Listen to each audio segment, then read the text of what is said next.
Hi everyone, welcome back to Bible in a Year. My name is Natalie, and today we are on day 76. I'm so glad you're here. I hope you're having a fantastic day. We have some rain today, so I get another day off. I'm just over the moon with that. Not quite certain what I'm going to do, but I'm very excited. So we're going to be reading out of Exodus chapter 26, Proverbs chapter 8, Acts chapter 17, and Psalm chapter 52. So let's get started with Exodus 26. I did a pre-read on this day, and there's a lot of reading to be done. So buckle in. Here we go.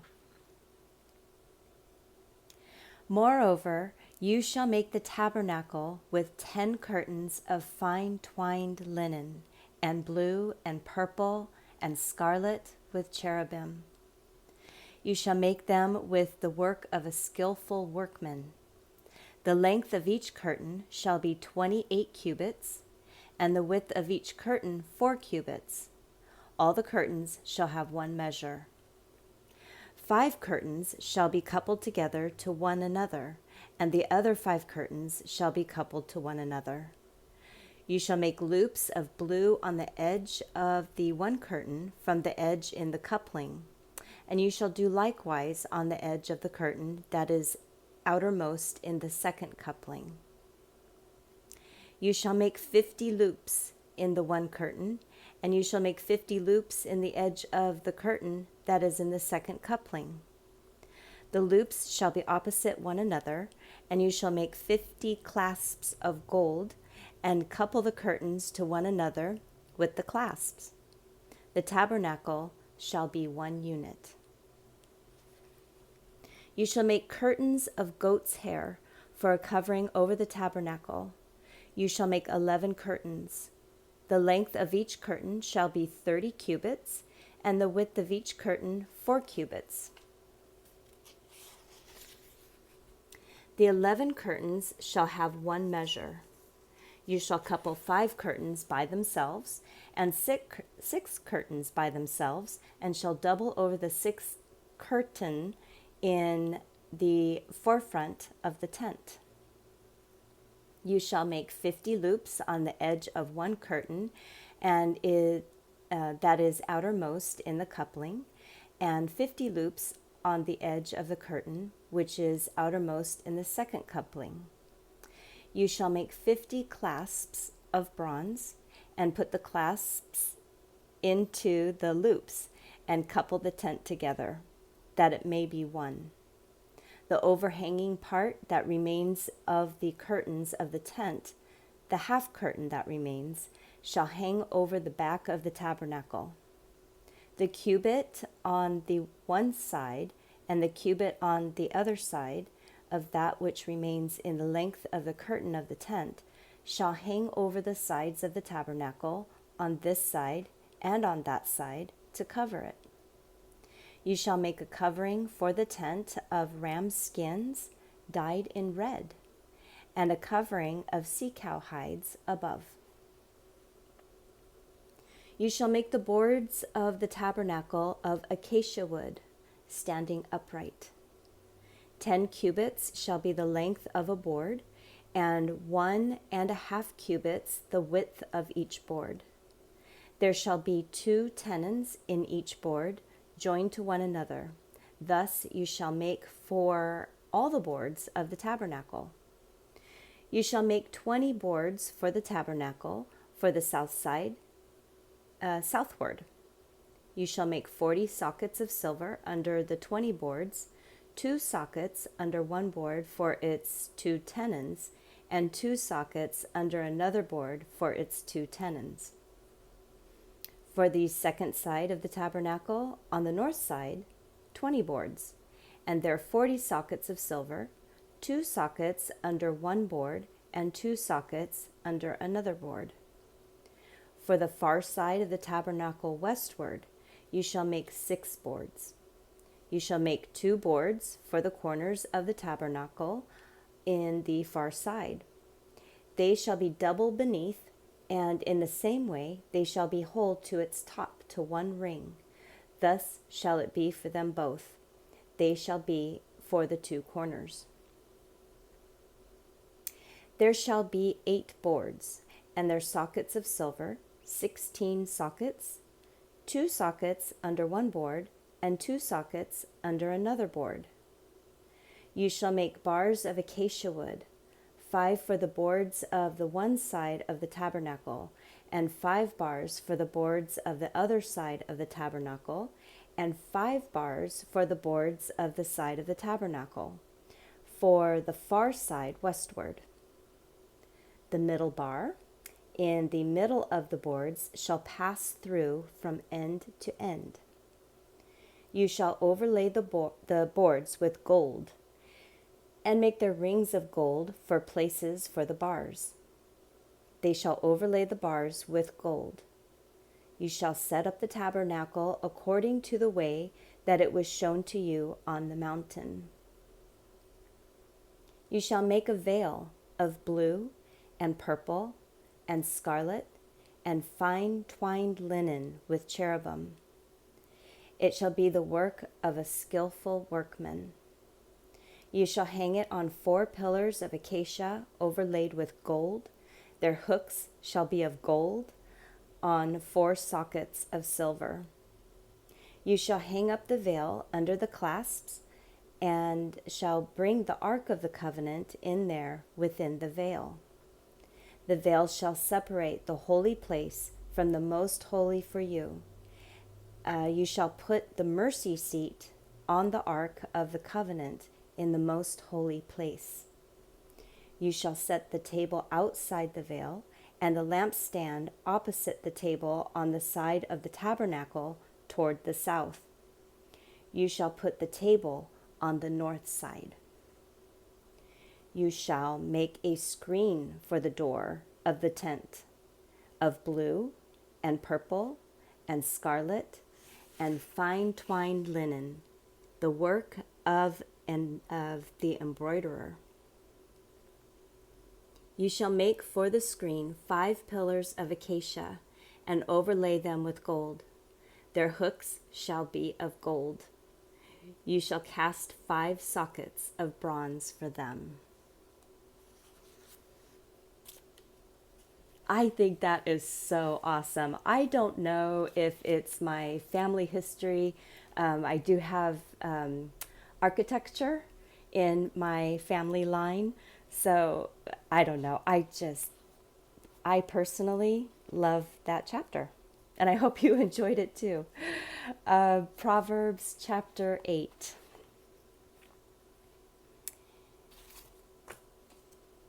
All right, here we are. Doesn't wisdom cry out? Doesn't understanding raise her voice? On the top of high places by the way, where the paths meet, she stands.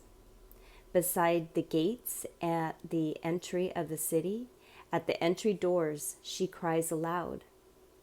I call to you men, I send my voice to the sons of mankind. You simple, understand prudence. You fools, be of an understanding heart. Hear, for I will speak excellent things. The opening of my lips is for right things, for my mouth speaks truth. Wickedness is an abomination to my lips. All the words of my mouth are in righteousness. There is nothing crooked or perverse in them. They are all plain to him who understands, right to those who find knowledge. Receive my instruction rather than silver, knowledge rather than choice gold. For wisdom is better than rubies. All the things that may be desired can't be compared to it. I, wisdom, have made prudence my dwelling.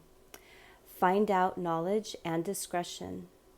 The fear of Yahweh is to hate evil. I hate pride, arrogance, the evil way, and the perverse mouth. Counsel and sound knowledge are mine. I have understanding and power. By me, kings reign, and princes decree justice. By me, princes rule, nobles, and all the righteous rulers of the earth. I love those who love me. Those who seek me diligently will find me. With me are riches, honor, enduring wealth, and prosperity. My fruit is better than gold, yes, than fine gold. My yield than choice silver.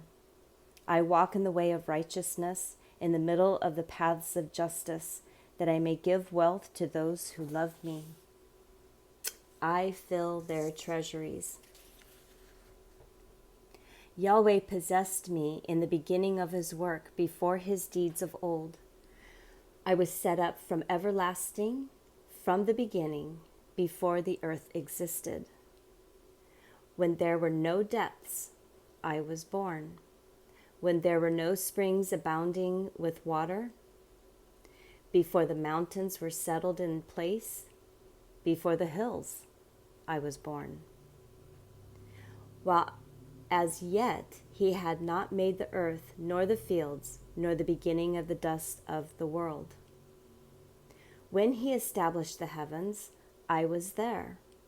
When he set a circle on the surface of the deep, when he established the clouds above, when the springs of the deep became strong, when he gave to the sea its boundary, that the waters should not violate his commandment, when he marked out the foundations of the earth, then I was the craftsman by his side. I was a delight day by day, always rejoicing before him, rejoicing in his whole world. My delight was with the sons of men. Now therefore, my sons, listen to me, for blessed are those who keep my ways. Hear my instruction and be wise. Don't refuse it. Blessed is the man who hears me, watching daily at my gates, waiting at my doorposts.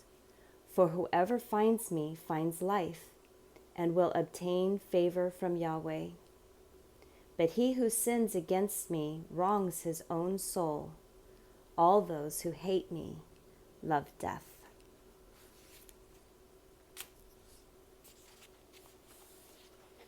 It's beautiful.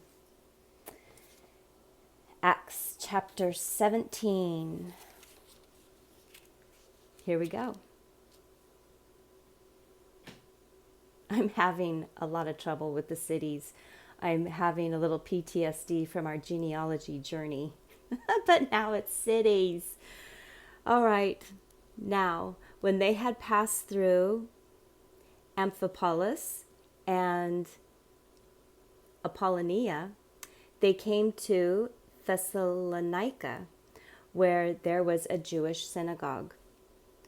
Paul, as was his custom, went into them, and for 3 Sabbath days reasoned with them from the Scriptures, explaining and demonstrating that the Christ had to suffer and rise again from the dead, and saying, "This Jesus, whom I proclaim to you, is the Christ." Some of them were persuaded and joined Paul and Silas, but the devout Greeks of great multitude, and not a few of the chief women. But the unpersuaded Jews took along some wicked men from the marketplace, and gathering a crowd, set the city into an uproar. Assaulting the houses of Jason, they sought to bring them out to the people.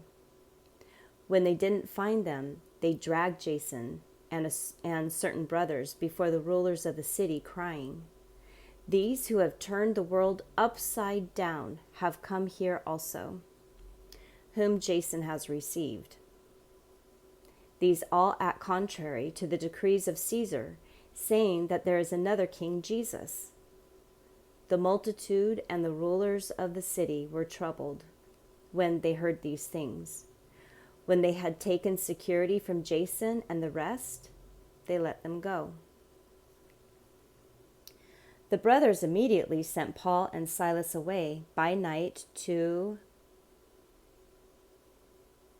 Beroea. When they arrived, they went into the Jewish synagogue. Now these were more noble than those in Thessalonica, in that they received the word with all readiness of mind, examining the scriptures daily to see whether these things were so. Many of them therefore believed, also to the prominent Greek women, and not a few men. But when the Jews of Thessalonica had knowledge that the word of God was proclaimed by Paul at Beroea, also they came there likewise, agitating the multitudes. When the brothers immediately sent out Paul to go as far as to the sea, and Silas and Timothy still stayed there. But those who escorted Paul brought him as far as Athens, receiving a commandment to Silas and Timothy that they should come to him very quickly. They departed. Now while Paul waited for them at Athens, his spirit was provoked within him, and he saw the city full of idols. So he reasoned in the synagogue with the Jews and the devout persons, and in the marketplace every day with those who met him. Some of the Epicurean and Stoic philosophers also were conversing with him. Some said, "What does this babbler want to say?" Others said, "He seems to be advocating foreign deities because he preached Jesus and the resurrection." They took hold of him and brought him to the Areopagus, saying, "May we know what this new teaching is, which you are speaking about, for you bring certain strange things to our ears. We want to know, therefore, what these things mean." Now all the Athenians and the strangers living there spent their time in nothing else, but either to sell or to hear some new thing. Sorry about that. Now all the Athenians and the strangers living there spent their time in nothing else, but either to tell or to hear some new thing. Paul stood in the middle of Areopagus and said, "You men of Athens, I perceive that you are very religious in all things. For as I pass along and observe the objects of your worship, I also found an altar with this inscription, 'To an unknown God.'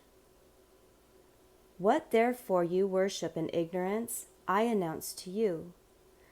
The God who made the world and all things in it, he being the Lord of heaven and earth, doesn't dwell in temples made with hands. He isn't served by men's hands as though he needed anything, seeing himself gives to all life and breath and all things. He made from one blood every nation of men to dwell on the surface of the earth, having determined appointed seasons and the boundaries of their dwellings, that they should seek the Lord, if perhaps they might reach out for him and find him, though he is not far from each one of us. For in him we live, move, and have our being. As some of your own poets have said, for we are also his offspring. Being then the offspring of God, we ought not to think of the divine nature is like gold or silver or stone, engraved by art and design of man. The times of ignorance, therefore, God overlooked. But now he commands that all people everywhere should repent, because he has appointed a day in which he will judge the world in righteousness by the man whom he has ordained, of which he has given assurance to all men, in that he has raised him from the dead. Now, when they heard of the resurrection of the dead, some mocked, but others said, "We want to hear you again concerning this." Thus Paul went out from among them, but certain men joined with him and believed, including Dionysius, the Areopagite, and a woman named Damaris, and others with them.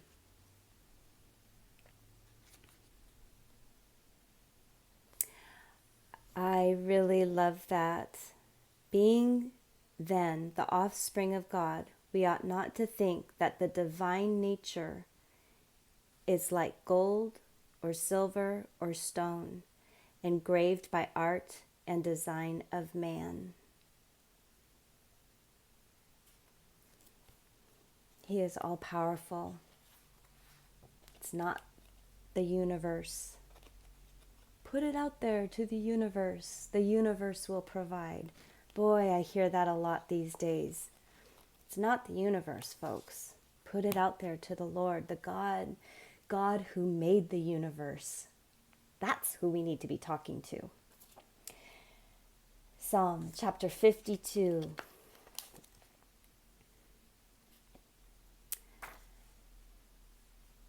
And here we go. This is for the chief musician, a contemplation by David, when Doeg the Edomite came and told Saul, David has come to Ahimelech's house. Why do you boast of mischief, mighty men? God's loving kindness endures continually. Your tongue plots destruction, like a sharp razor working deceitfully. You love evil more than good, lying rather than speaking the truth. You love all devouring words, you deceitful tongue. God will likewise destroy you forever. He will take you up and pluck you out of your tent and root you out of the land of the living. The righteous also will see it and fear and laugh at him, saying, Behold, this is the man who didn't make God his strength, but trusted in the abundance of his riches and strengthened himself in his wickedness. But as for me, I am like a green olive tree in God's house. I trust in God's loving kindness forever and ever. I will give you thanks forever, because you have done it. I will hope in your name, for it is good in the presence of your saints. Wow, what a great day that was today. I'm so glad you joined me. Please come on back for tomorrow, which will be day 77. Until then, I hope you have the most fantastic day, and we will see you tomorrow. Bye.